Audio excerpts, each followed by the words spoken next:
Hello दोस्तों, इस video में हम पढ़ने वाले हैं हिंदी का तीसरा यूनिट का नाम है मौखिक अभिव्यक्ति।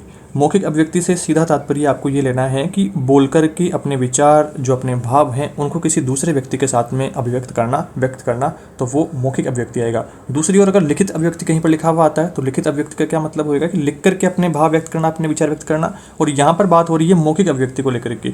तो मौखिक से क्या आपको अर्थ लेना है कि मुख से बोल करके आप अपनी अभिव्यक्ति, अपने विचार जो हैं वो दूसरे को व्यक्त कर रहे हैं, तो वो मौखिक अभिव्यक्ति हो गया है। यूनिट आपका 10 नंबर का है, जाहिर सी बात है बड़ा प्रश्न भी यहाँ से एक बनने वाला है और छोटे प्रश्न भी 1-2 बन सकते हैं। तो आपको सारे इंपॉर्टेंट टॉपिक्स जानने के लिए वीडियो पूरा देखना है। चैनल पर नए हैं तो सब्सक्राइब जरूर करें इसी प्रकार के इंपॉर्टेंट वीडियोज़ के लिए। साथ में ही हिंदी के बाकी सभी यूनिट्स को एक साथ देखने के लिए प्लेलिस्ट ऑप्शन पर जाइए, वहाँ से आप यूनिट 1, यूनिट 2, यूनिट 3 इस तरह से लगातार सारे यूनिट्स को एक साथ देख करके अपनी एग्ज़ाम तैयारी अच्छी कर पाएंगे।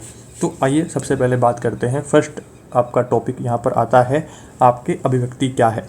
सीधा सा बात आती है अभिव्यक्ति क्या है, तो अपने विचार, अपने जो भाव हैं उनको आदान प्रदान करना, वो क्या रहेगा, माध्यम भाषा के माध्यम से अभिव्यक्त करना, आदान प्रदान करना, वो अभिव्यक्ति होएगी।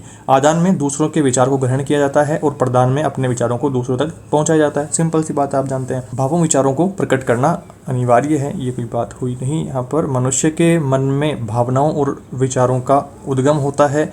व्यक्ति उनको अर्थपूर्ण, नियोजित तथा नियंत्रित करके प्रकट करता है। कहाँ पर क्या बोलना है, किस तरह की बात क्या बोलनी है, तो वो सारी चीज़ें सिस्टमेटिक तरीके से अपन बोलते हैं। ऐसा नहीं है कि कहीं पर अगर अपने को सिस्टमेटिक घर वालों के साथ में अलग तरह से बात करेंगे, दोस्तों के साथ में अलग तरह से बात करेंगे, क्लास में अगर अपन हैं, टीचर से बात हो रही है या किसी और ऐसे प्रोफेशनल लेवल पे बात हो रही है अपनी, तो फिर अपन थोड़ा सा प्रोफेशनल वर्ड्स का यूज़ करेंगे। ऐसा नहीं है कि कोई भी उल्टी सीधी बात बोल देंगे। तो वो सारी चीज़ें अपन नियंत्रित करके ही बात करते हैं, नियोजित करके बात करते हैं। यही क्या है, अभिव्यक्ति कहलाती है। मुख से बोल करके विचार को प्रकट करना अभिव्यक्ति हुआ, और अर्थात मौखिक अभिव्यक्ति हुआ। तथा लिख करके विचारों को प्रकट करेंगे तो वो लिखित अभिव्यक्ति होगा, जैसा कि मैंने आपको बता दिया है। जीवन में मौखिक अभिव्यक्ति का अत्यधिक प्रयोग होता है। ज़्यादा प्रयोग क्या होता है, मौखिक अभिव्यक्ति का, क्योंकि लिखते तो हम कुछ मौक़ों पर ही है, पर ज़्यादातर अपना जो भी काम रहता है वो मौखिक अभिव्यक्ति से ही रहता है। तो आपको थोड़ा सा ध्यान से पढ़ना है। और इसमें पहला पॉइंट आता है बोल करके प्रकट करना, मौखिक भाषा द्वारा मौखिक अभिव्यक्ति हो गई है। लिख करके प्रकटीकरण या लिखित भाषा द्वारा, तो वो लिखित अभिव्यक्ति हो गई है। ये कोई सिंपल सी बात है। और यहाँ पर एक परिभाषा यहाँ पर आती है, प्रोफेसर रमन बिहारी लाल लिखते हैं कि मानव अपने हृदय के भावों को प्रकट करने के लिए जिस ध्वन्यात्मक संकेत साधन का प्रयोग करता है उसे उसकी मौखिक भाषा या मौखिक अभिव्यक्ति कहते हैं। तो ये परिभाषा ध्यान रखनी है, सिंपल सी है, एक बार आप पढ़ेंगे। क्या याद रखना है कि मानव अपने हृदय के जो भाव हैं, जो अपनी अभिव्यक्ति है, जो अपने विचार हैं, उनको प्रकट करने के लिए जिस ध्वन्यात्मक संकेतों का, जिन ध्वनि संकेतों के साधनों का उपयोग करता है, जिनका उपयोग करता है, तो वो मौखिक भाषा या मौखिक अभिव्यक्ति कहलाती है। प्रोफेसर रमन बिहारी लाल, ये परिभाषा आपको ध्यान रखना है, इनका कथन। और इसके बाद में अगला कथन आता है रायबर्न के कथनानुसार। रायबर्न का कथन भी आपको ध्यान रखना है कि भाषा जो है शिक्षा का प्रारंभिक कार्य विसंकलित विचार को संकलित करके, विसंकलित जो अपने विचार हैं, अलग अलग जो भाव आते हैं, उनको सिस्टम से डाल करके संकलित करने का और बालकों की मौखिक अभिव्यक्ति बढ़ाने का होता है शिक्षा। क्योंकि व्यक्ति विकास के लिए सरल, स्पष्ट और प्रभावशाली मौखिक अभिव्यक्ति अत्यावश्यक है। हमें ये पता होना चाहिए कि कहाँ पर किस तरह से बोलना है। दोस्तों के साथ में अपन किस भाषा का प्रयोग करेंगे तो वो अलग चीज़ है। अगर प्रोफेशनली अपन घर पर बात कर रहे हैं तो वो अलग बात करेंगे। अगर स्कूल कॉलेज वहाँ पर अगर टीचर से बात हो रही है या किसी अधिकारी से बात हो रही है तो वो वहाँ पर अलग भाषा का उपयोग करेंगे। हम एक सिस्टम से बोलने की कोशिश करेंगे। तो वो सारी चीज़ें अपने को विद्यालय में शिक्षा के माध्यम से ही समझ में आता है कि कहाँ पर किस तरह की वाणी अपने को बोलनी है। तो उपयुक्त दोनों प्रकार की अभिव्यक्तियों में से मनुष्य प्रधानतः मौखिक अभिव्यक्ति द्वारा ही अपने विचारों को अभिव्यक्त करता है, प्रकट करता है। लिखित अभिव्यक्ति की बात कर लेते हैं कुछ। लिखित अभिव्यक्ति गौण एवं उसकी प्रतिनिधि मात्र है, क्योंकि भावों की अभिव्यक्ति का साधन साधारणतः सर्वप्रथम उसके द्वारा उच्चारण की जाने वाली भाषा ही होती है। जैसे भाषा के अंतर्गत मैं आपको काफ़ी चीज़ें बोल करके समझा रहा हूँ कि किस तरह से आपको करना है, पर अगर लिखित मैटर होता तो आपके सामने सिर्फ इतना ही लिमिटेड मटेरियल आपके सामने आएगा। तो वो सारी चीज़ें भी है। विचार या भाव जो हैं वो लिमिटेड रहते हैं। बाकी जब मौखिक बात आती है तो हम उसको अच्छी तरह से प्रेजेंट कर सकते हैं, अच्छी तरह से समझा सकते हैं सामने किसी को। तो वो सारी चीज़ें भी आप यहाँ पर लिख सकते हैं। इस प्रकार से मनुष्य अपने विचारों को 2 प्रकार से प्रकट करता है, एक तो लिखित और मौखिक। ये बात हो गई। मौखिक अभिव्यक्ति के उद्देश्यों की बात आती है तो पहला उद्देश्य ध्यान रखना है कि शुद्ध, स्पष्ट, स्वाभाविक और प्रवाहयुक्त वाणी में वार्तालाप एवं भाषण की क्षमता अर्जित कर सकेंगे। तो ये उद्देश्य हुआ पहला। तो दूसरा भाषानुकूल आरोह अवरोह है। बल और अनुपात का ध्यान रखेंगे, यहाँ पर थोड़ा सा करेक्शन करिएगा, अनुपात का ध्यान रखते हुए मौखिक अभिव्यक्ति कर सकेंगे कि किस वर्ड पर ज़्यादा जोर देना है। अरे ये क्या हो गया, अरे ये क्या हो गया, मतलब अरे पर जोर दे रहे हैं और फिर अपन आश्चर्यचकित हो रहे हैं तो वहाँ पर अलग अपन भाव प्रकट कर रहे हैं। अरे यार ये तो बहुत बड़ी गलती हो गई है। तो इस तरह से क्या होगा, अपन थोड़ा सा दुख प्रकट कर रहे हैं और अपने शब्दों में थोड़ी सी नरमी आ गई है, तो वो उतार चढ़ाव आरोह अवरोह वो सारी चीज़ें रहेगी, बल कहाँ पर देना है और कहाँ पर अनुपात को मेंटेन करके चलना है, तो वो सारी चीज़ें आपको ध्यान रखनी होगी। वो सारी चीज़ें मौखिक अभिव्यक्ति में ही सीखने को अपने को मिलती है। तीसरा है मानक भाषा में सहज भाषा से अपनी बात प्रस्तुत कर सकेंगे, तो ये बात हो गई है। उचित एवं अवसरानुकूल भाषा शैली का उपयोग कर सकेंगे तथा आत्मविश्वास तथा अपेक्षित हाव भाव सहित बोलने में निपुण हो सकेंगे, तो ये बातचीत सारी हो गई है, ये उद्देश्य ध्यान रखने हैं। अब अपन बात करते हैं मौखिक अभिव्यक्ति की उपादेयता के बारे में। इसमें देखिए, मौखिक अभिव्यक्ति बालक के व्यक्तित्व के विकास का सबसे सुंदर साधन है। हमारे जीवन में मौखिक अभिव्यक्ति का सर्वाधिक उपयोग होता है। मौखिक अभिव्यक्ति लिखित अभिव्यक्ति का मूल आधार है। ये कुछ बातें यहाँ पर ध्यान रखना है और यहाँ पर आगे हम बात करते हैं कुछ बिंदुओं को लेकर के। पहला बिंदु है अधिगम की सरलता इसमें होएगी, अनुकरण और अभ्यास की उपलब्धता होएगी कि हम दूसरी जो भाषा बोली जा रही है उसका अनुकरण करेंगे, अभ्यास करेंगे, उसको जहाँ पर अनुकरण अनुसरण करके वो उसकी उपलब्धता हो जाएगी। कुशलता में सहायक होएगा, स्पष्टीकरण मिलेगा, दृढ़ता रहेगी, सजीवता व भाव प्रदर्शन भी अपन कर पाएंगे, अपने विचारों में उसको व्यक्त करेंगे तो अच्छी प्रकार से समझाने की कोशिश की जा सकेगी। विचार, भाव तथा आत्म प्रकाशन के लिए पर्याप्त अवसर मिलेंगे। वार्तालाप भाषण में कुशलता की संप्राप्ति होएगी। तो ये 8 बिंदु यहाँ पर आपको ध्यान रखने हैं उपादेयता के अंतर्गत। इसके बाद में मौखिक अभिव्यक्ति के पहलुओं को लेकर के प्रश्न आ जाता है कई बार, तो यहाँ पर देखिए अनुभव विस्तार आपका पहला पहलू है। बालक का जितना अधिक अनुभव होगा वह अभिव्यक्ति बेझिझक आत्मविश्वास के साथ में कर पाएगा, जितना उसका एक्सपीरियंस रहेगा बोलने का। नॉर्मल सी बात आप ये समझिए इस तरह से कि आपने जब इंटर्नशिप में पढ़ाया होगा किसी क्लास को, तो वहाँ पर आप जब सामने पहली बार में जाकर खड़े होते हैं तो फिर आपको झिझक होती है, डर होता है, पैर कांपने लगते हैं, थोड़ा सा कंपन वगैरह सिस्टम सारा वो रहता है कि कहीं मैं कुछ गलत ना बोल दूँ, या मैं बच्चों को संतुष्ट भी कर पाऊंगा या नहीं, उनको ठीक से पढ़ा पाऊंगा या नहीं। काफ़ी सारे डर रहते हैं, काफ़ी सारे विचार अपने दिमाग में घूमते रहते हैं। पर आप जब 2-4 बार क्लास में जाते हैं, फिर 5-6 दिन के बाद में सारी चीज़ें नॉर्मल हो जाती है और आप कॉन्फिडेंटली अपने सारे जो भी टॉपिक आप पढ़ा रहे हैं उसको ईजिली पढ़ा पाएंगे, बच्चों को समझाने की भी अच्छी प्रकार से कोशिश कर पाएंगे। तो वो सारी चीज़ें हैं कि अनुभव आपको यहाँ पर होएगा और practice make a man perfect वगैरह वो सारी चीज़ें भी आप यहाँ पर ऐड कर सकते हैं कि अभ्यास करेंगे, वो सारी चीज़ें होएगी तो वो आत्मविश्वास अपना बढ़ेगा, बेझिझक अपन बोल पाएंगे। अनुभव विस्तार के लिए आवश्यक है जिसकी प्रत्येक जो जिज्ञासा है वो समुचित जानकारी देकर के संतुष्ट किया जा सकेगा। अनुभव विस्तार विषय वस्तु का व्याकरण तत्वों का बोध व शब्द भंडार की वृद्धि, शब्दों का प्रासंगिक अर्थ तथा समाज द्वारा अभिप्रेत अर्थ यहाँ पर आवश्यक है। बालक को अधिक से अधिक सुनने का और बोलने का अवसर देना चाहिए ताकि उसका भी अनुभव बढ़े और उसका भी शब्द वृद्धि हो, शब्दों का भंडार बढ़े। और इसके बाद में यहाँ पर आपको दूसरा यहाँ पर पहलू ध्यान रखना है कि व्याकरण सम्मत शुद्ध भाषा। शुद्ध भाषा व्याकरण सम्मत पाठ्य रचना के साथ में समाज द्वारा मान्य शुद्ध प्रयोग भी मौखिक अभिव्यक्ति के आवश्यक है। जैसे दुकान बंद करो, गाय चिल्लाती है, बालक को काट करके फल दीजिए, मौलवी साहब मंदिर गए जैसी वाक्यावली दोषपूर्ण है, इसके लिए दुकान बढ़ा दो, ये शुद्ध रहेगा। गाय रमाती है, फल काट करके बालक को दीजिए, मौलवी साहब मस्जिद में गए हैं, क्योंकि मौलवी साहब मुसलमान वहाँ उस धर्म से बिलोंग करते हैं तो वो मस्जिद जाएंगे, मंदिर थोड़ी ना जाएंगे, तो मस्जिद में गए हैं आदि अभिव्यक्ति में उपयुक्त हैं। तो शब्दों का जो शुद्ध उच्चारण है, व्याकरण का जो शुद्ध उच्चारण है, शुद्ध भाषा है, वो अपन सीख पाएंगे। तीसरी बात करते हैं स्वाभाविक और स्पष्टता को लेकर के। बालक बोल चाल एवं अभिव्यक्ति में बनावटीपन नहीं लाएगा, अस्पष्टता, कथन की अपूर्णता भी नहीं हो। मौखिक अभिव्यक्ति की सार्थकता, उसकी सहजता, स्वाभाविकता आदि स्पष्ट हो सकेगी। विचार क्रमबद्धता, चौथा बिंदु देखिए, अपने विचारों भावों की भली प्रकार दूसरों तक पहुंचाने की जो क्रमबद्धता है वो होनी चाहिए। 5वां बिंदु देखिए सशक्तता। सशक्तता में आपको यहाँ पर ध्यान रखना है कि सशक्तता का गुण अभिव्यक्ति के लिए अपरिहार्य है। सशक्त अभिव्यक्ति से श्रोता पर गहरा और स्थायी प्रभाव पड़ता है। अगर अपन दृढ़ रहेंगे, सशक्त रहेंगे, सारी चीज़ें अपने को पता रहेंगी, कॉन्फिडेंटली अपन बोल पाएंगे, तो वो सारी चीज़ें अभी सामने वाले व्यक्ति को काफ़ी प्रभावित करेंगी।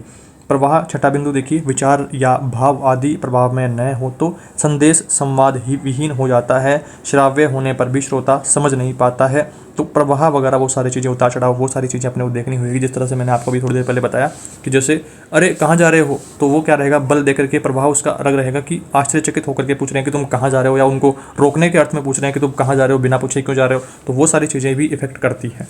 7वां बिंदु अवसरानुकूलता।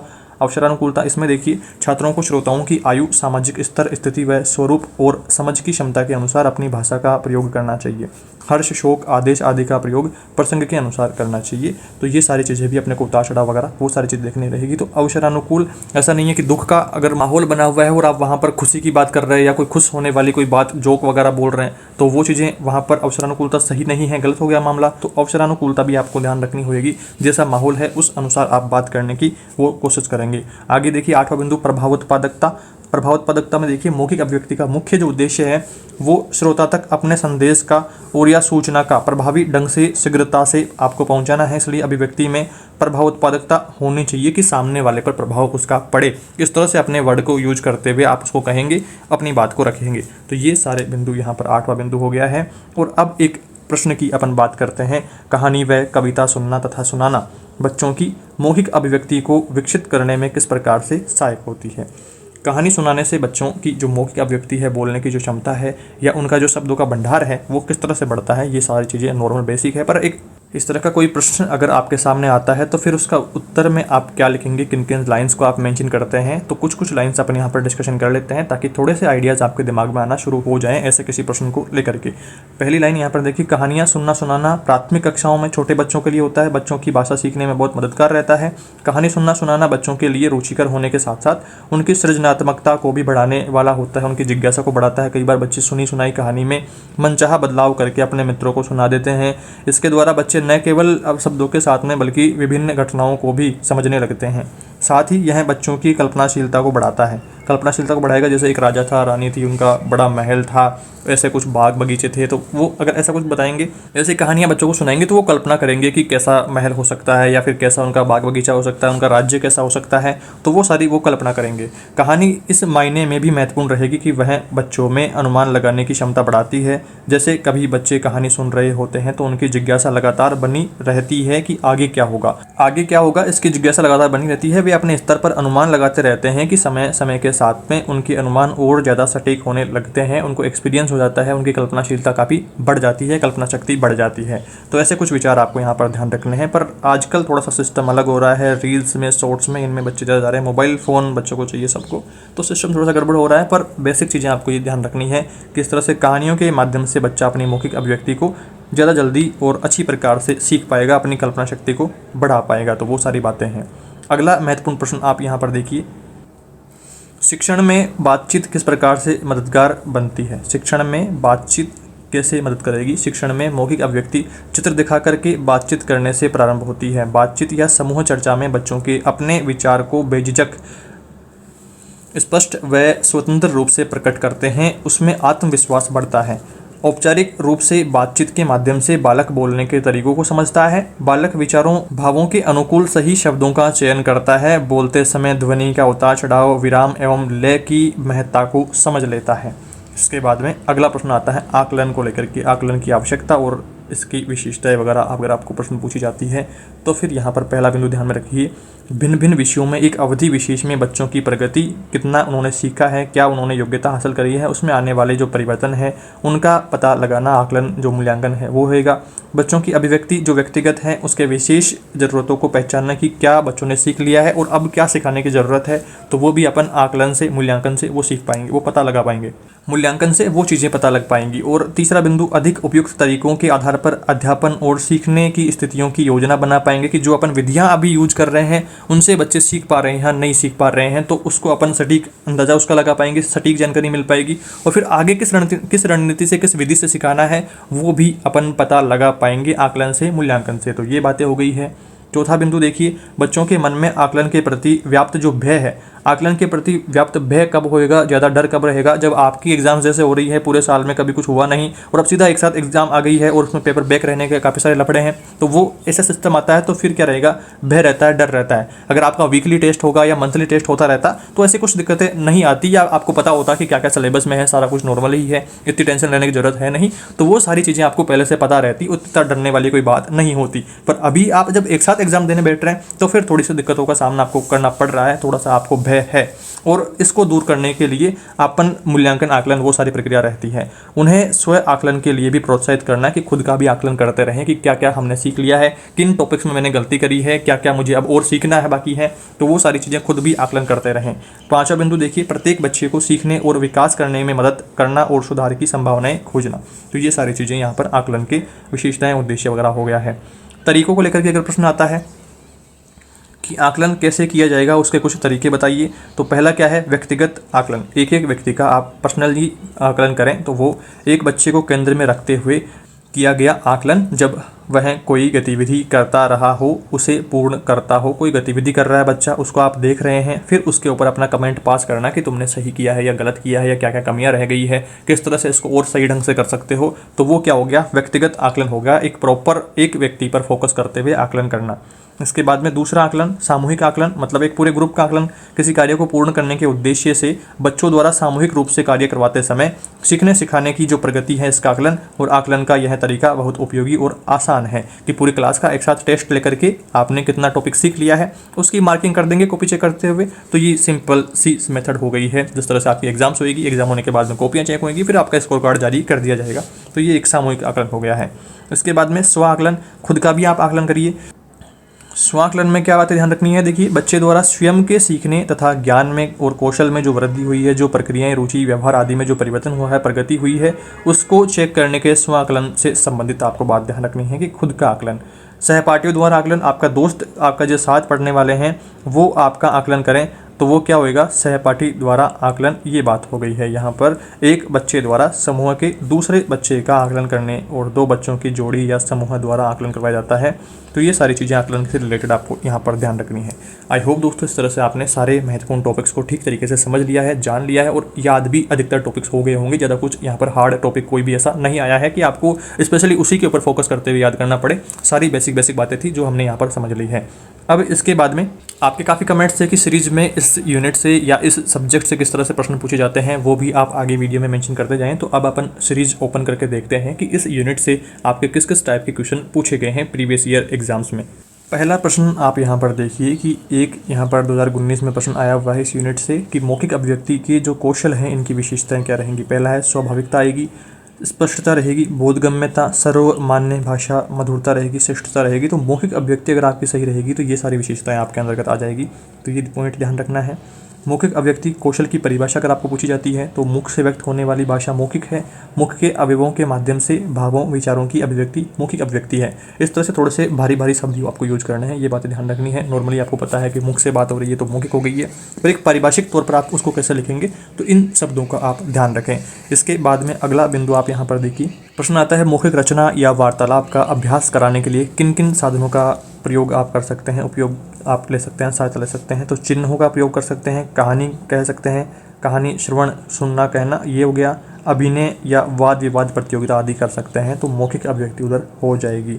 इसके बाद में आगे बढ़ते हैं और यहाँ पर कुछ और महत्वपूर्ण प्रश्नों को देखते हैं। ये देखिए 2019 में प्रश्न आया हुआ है कि मौखिक अभिव्यक्ति को उभारने के लिए किन किन विधियों का आप उपयोग कर सकते हैं। तो स्पष्ट निर्देशन, अवधारणा की मौखिक रूप से समझाना, विचारों को अभिव्यक्त करना, विचारों को समूह में करना। तो इस तरह से सबके सामने बोल करके हम अपनी मौखिक अभिव्यक्ति को उभार सकते हैं। जैसे आपने इंटर्नशिप वाला उदाहरण आप दे सकते हैं कि इंटर्नशिप में आप जब पहली बार क्लास के सामने गए, आपने टॉपिक अपना पढ़ाना शुरू किया, तो फिर वहाँ पर क्या रहा कि आपको झिझक रहा, डर रहा, पर ऐसा ही आपने 2-3 बार रिपीटेशन किया वहाँ पर, तो आपके यहाँ पर शब्दों में सुधार हो गया, शब्दों में थोड़ी पकड़ हो गई, डर आपका कम हुआ, और आप कॉन्फिडेंटली अपने एक आत्मविश्वास के साथ में आप अगले दिन वहाँ पर और अच्छी प्रकार से पढ़ाने की आपने कोशिश करी। तो वो सारी चीज़ें मौखिक अभिव्यक्ति को आपकी उभारेंगी। और यहाँ पर दोस्तों आगे प्रश्न देखते हैं कि संवाद से बालक की भाषा का विकास होता है। अनौपचारिक बातचीत संवाद है। बालक पहले संवाद करता है, बाद में औपचारिक भाषा का प्रयोग करता है। एक ऑफिशियल बातचीत, एक काम की बातचीत, या अनौपचारिक नॉर्मल सी बात को ले सकते हैं आप इस तरह से। और आगे बढ़ते हैं, अगला प्रश्न यहाँ पर, ये प्रश्न भी देखिए 2019 में ही आया हुआ है। 2019 में काफ़ी प्रश्न आए हैं इस यूनिट से। प्राथमिक कक्षाओं के शिक्षण में बाल गीतों का क्या महत्व। बाल गीतों के महत्व में देखिए, भाषा विकास में बाल गीतों का सर्वाधिक महत्व है। इससे बालक भाषा संरचना, शब्द का सही उच्चारण, सही प्रयोग करना जान लेता है। ये बात हो गई है यहाँ पर। और ऐसे ही अगर आपके पास में सीरीज है तो बाकी प्रश्नों को भी आप पढ़ सकते हैं, कोई दिक्कत समस्या है नहीं। इसके बाद में आगे बढ़ते हैं और जानते हैं कि और कौन कौन से प्रश्न यहाँ पर आए हैं। मौखिक अभिव्यक्ति के उद्देश्य, उपादेयता आदि के बारे में हमने बात कर ही ली है। ये प्रश्न भी इम्पोर्टेंट हैं। बच्चे भाषा का उपयोग किन चीज़ों के लिए करते हैं, ये भी प्रश्न आपके आ सकता है। नॉर्मली आपको पता है, पर 6-7 बातें अपने को यहाँ पर ध्यान में रखनी है कि अपनी ज़रूरतों को पूरा करने के लिए, दूसरों के काम को और अपने काम को संचालित करने के लिए, दूसरों से संबंध बनाने के लिए अथवा जुड़ने के लिए, अपनी अभिव्यक्ति करने के लिए, ज्ञान अर्जित करने हेतु, भाषा के माध्यम से अपनी कल्पनाएं करना और उन्हें अभिव्यक्त करना, दूसरे को बताना, सूचना और जानकारी लेना देना। तो ये 7 बिंदु आपको यहाँ पर ध्यान रखने हैं। ज़्यादा कुछ याद करने वाला मैटर है नहीं इसमें, बस सिर्फ एक बार समझने की ज़रूरत है कि ये टॉपिक इसमें है। शब्द और अर्थ एक दूसरे के पूरक होते हैं। शब्द शक्ति के 3 प्रकारों को उदाहरण समझाइए। अभिधा शब्द शक्ति किसे कहते हैं, व्यंजना एवं लक्षणा शब्द शक्ति को उदाहरण दीजिए। तो 4-5 प्रश्न जो है ये यहाँ पर इंपॉर्टेंट है। 2018 में आया है, 17 में आया है, अब की बार भी चांसेस हैं कि इनमें से कोई सा एक आ जाए। तो ये भी ऐसे प्रश्नों को आपको जरूर से याद रखना होगा। और याद वाली कोई बात है नहीं, नॉर्मल सी बातें होंगी। यहाँ पर देखिए, शब्द शक्ति, भाषा का निर्माण वाक्य से होता है और वाक्य बनते हैं शब्दों से। शब्द भाषा की सबसे छोटी सार्थक इकाई होती है। हर शब्द किसी वस्तु, व्यक्ति, क्रिया, गुण आदि का बोध करवाता है। जैसे पुस्तक, राकेश, हंसना, छोटा आदि शब्दों को सुनते ही हमारे मस्तिष्क में उनका अर्थ या बिंब बनना उभर जाता है और बिंब बन जाता है कि राकेश के बारे में बात हो रही है तो किसी व्यक्ति के बारे में, व्यक्ति विशेष के बारे में बात हो रही है। हंसने के बारे में बात हो रही है तो हंसने के बारे में अपने को पता चल जाएगा कि किस तरह से हंस रहा होगा, थोड़ी कल्पना अपन कर लेते हैं। आगे देखिए, शब्द व अर्थ परस्पर पूरक होते हैं। अर्थ के बिना शब्द निरर्थक है, वहीं बिना शब्द के अर्थ संभव नहीं है। हर शब्द के अर्थ को जानने के लिए एक प्रक्रिया है जिसे शब्द की शक्ति कहा जाता है। शब्द शक्ति के माध्यम से हम शब्द के अर्थ का ज्ञान प्राप्त करते हैं। तो ये शब्द शक्ति हो गई है। शब्द शक्ति के प्रकार 3 प्रकार हैं, अभिधा, लक्षणा और व्यंजना। तो ये 3 प्रकारों को भी अपन आगे डिस्कशन कर लेते हैं। अगर ऐसा प्रश्न आए तो आप उसमें ध्यान रखिएगा और आराम से लिख दीजिएगा। नॉर्मल सी बातचीत है, कोई ज़्यादा कुछ खास आपको याद करना है नहीं। पहला बिंदु देखिए, अभिधा शब्द शक्ति वाच्य अर्थात मुख्यार्थ पर बोध करवाती है।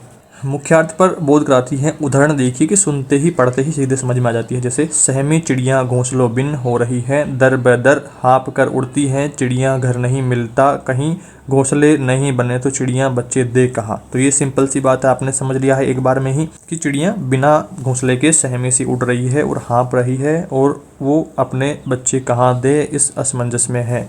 और इसके बाद में दूसरा उदाहरण देखिए, अवधेश के बालक चारी सदा, तुलसी मन मंदिर में विहरे। तो ऐसी कुछ बातें यहाँ पर हो गया है। इसके बाद में लक्षणा की बात करते हैं। लक्षणा शब्द शक्ति में लक्ष्यार्थ प्रकट होता है जिसमें मुख्य अर्थ लागू नहीं होता है अथवा बाधित हो जाता है। ऐसी स्थिति में पाठक अथवा श्रोता द्वारा उसके स्थान पर उससे मिलता जुलता दूसरा अर्थ ग्रहण किया जाता है। यह अर्थ रूढ़ि अथवा प्रयोजन से लिया जाता है, मुख्य अर्थ से संबंधित होता है। उदाहरण देखिए, उस भवन की ओर देखा छिन्न तार, देख कर कोई नहीं देखा मुझे इस दृष्टि से, जो मार खा रोई नहीं।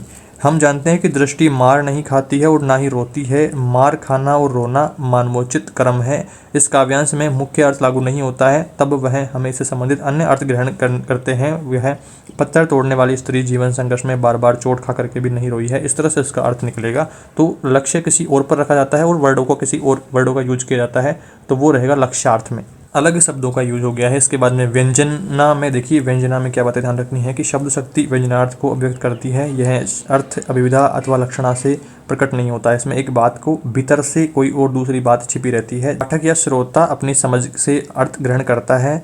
प्रातः 10:30 से 4:30 बजे तक चलने वाले विद्यालय का संस्था प्रधान 4:30 बजे से कुछ पहले चपरासी से कहे कि 4:30 बजने वाले हैं, तो व्यंजन शब्द से इसका अभिप्राय होगा स्कूल की छुट्टी करने का समय हो गया है।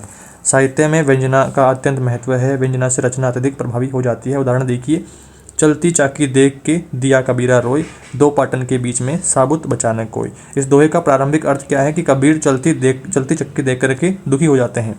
वे कहते हैं कि चक्की के दोनों पाटों के बीच में एक भी दाना साबुत नहीं बचा, परंतु इसका जो अर्थ है वो पूर्ण नहीं है, इसमें सौंदर्य या चमत्कार नहीं है। ऐसी स्थिति में पाठक शब्द में छिपे व्यंग्यार्थ को ग्रहण करने का प्रयास करता है, तब अर्थ निकलता है कि यह संसार चक्की के समान है और मनुष्य दोनों दानों के समान, और ये दोनों पार्ट जीवन व मृत्यु हैं जिनसे बचना संभव नहीं है। तो इस तरह से ये अर्थ निकलेगा और अलग अर्थ निकलेगा और स्पष्ट निकलेगा। तो ये बात आपको यहाँ पर ध्यान रखनी है। शिक्षण में बातचीत को लेकर के बात कर ली है। आकलन की आवश्यकता पर हम समझ लिया है कि आकलन की आवश्यकता क्यों है, अपना खुद का आकलन मूल्यांकन करने के लिए, अपना भय दूर करने के लिए। बाकी सारी चीज़ें आकलन के विभिन्न तरीके अपन ने डिस्कशन कर लिए हैं। बाकी सारे टॉपिक्स अपन ने यहाँ से पढ़ लिए हैं और देख लेते हैं कि कोई ऐसा इंपॉर्टेंट प्रश्न जो कि इस यूनिट से बना हुआ हो मौखिक अभिव्यक्ति के पहलू अपन ने बात कर लिए हैं। कक्षा में बातचीत को सीखने सिखाने का जरिया आप कैसे बनाएंगे, तो अपने बारे में बातचीत के अवसर दे करके, स्कूली अनुभवों पर बात करने के अवसर दे करके, तस्वीरों पर चर्चा करेंगे, कहानियाँ सुनना और उन पर चर्चा करेंगे, अभिनय करवा करके बातचीत हो सकती है। तो ऐसे कुछ बातें ध्यान रखिए। वार्तालाप की विशेषताएं अगर प्रश्न आता है तो बोधगम्य भाषा का प्रयोग करेंगे, स्पष्टता रखेंगे, मधुरता या माधुर्य रखेंगे, प्रभावोत्पादकता रखेंगे, सर्वमान्य भाषा का प्रयोग करेंगे, गतिशीलता रखेंगे, शिष्टाचार रखेंगे, स्वाभाविकता रखेंगे। तो ऐसी कुछ नॉर्मल सी बातें हैं जो कि अपन डिस्कशन कर चुके हैं। तो बाकी कुछ खास इस यूनिट में है नहीं। आई होप आपने ठीक तरीके से सारी बातों को ढंग से समझ लिया है। कोई डाउट समस्या रहती है तो कमेंट करिएगा। हिंदी के बाकी सभी यूनिट्स को एक साथ देखने के लिए प्लेलिस्ट ऑप्शन पर विजिट करिए, जहां से आप यूनिट 1, यूनिट 2, यूनिट 3 इस तरह से सारे यूनिट्स को एक साथ देख करके अपनी एग्जाम तैयारी अच्छी प्रकार से कर पाएंगे और अच्छे नंबर्स भी ले पाएंगे। वीडियो को लाइक जरूर करें, अपने दोस्तों के साथ में शेयर करें, चैनल पर नए हैं तो सब्सक्राइब करें इसी तरह के इंपॉर्टेंट वीडियोज़ के लिए। Thank you for watching this video.